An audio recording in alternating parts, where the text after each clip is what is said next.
Општина Демирхисар со нови проекти пред крајот на оваа и почетокот на наредната година. Градоначалникот Лјупчо Блажевски на денешната пресконференција ја соопшти агендата на локалната самоуправа. Со задоволство сакам да соопштам дека сите проекти од есенскиот топ 8 што го најавив во првата половина на октомври ја добија очекуваната динамика на реализација, а некои проекти се веќе реализирани.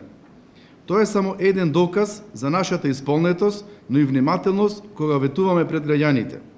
Најавата за влез во Демирхисар на околу 1 милион евра преку најразлични проекти до крајот на ова и почетокот на идната година станува реалност и веќе не треба да се има никакво сомнение дека есенскиот топ 8 ќе добие својата завршница. Своја завршница ќе добие и градскиот стадион во Демирхисар, инвестиција вредна 7 милиони денари. Општината ќе го поттикне и развојот на локалниот туризам, поради што фокусот е ставен и на патната инфраструктура. По изградбата на локалните патишта до Свети Атанасија ке Сопотница и Пресвета Богородица ке Суводол се определивме да испочитуваме желбата на Смилевци и на останатите граѓани.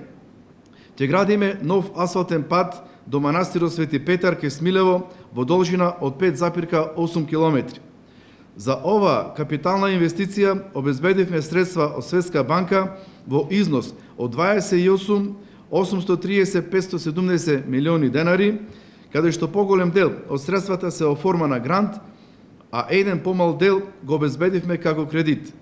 Во моментов во Светска банка се администратира постапката, а после тоа следи изборот на најповолниот изведувач и очекуваме дека во почетокот на идната година ќе започнат и градежните работи.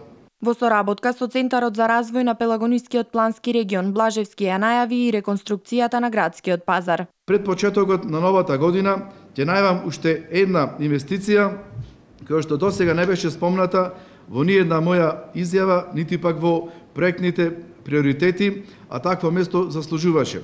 Заслужуваше одамна. Градскиот пазар во Демирхисар, најкултното петочно собиралиште на демирхисарските трговци и трговците од соседните градови и населени места, на купувачите, муабетчиите и мајтабџиите. Поголем дел од средствата за овој проект ќе бидат обезбедени преку Центарот за развој на Пелагонискиот плански регион, а дел ќе бидат обезбедени од локалната самоуправа со свое кофинансирање во целосната реконструкција. Значи ќе го промениме изгледот на пазарот и изгледот на неговото опкружување. Градоначалникот потсети дека паралелно со сите споменати проекти продолжува и реализацијата на останатите проекти кои, иако се помали, сепак имаат големо значење за граѓаните.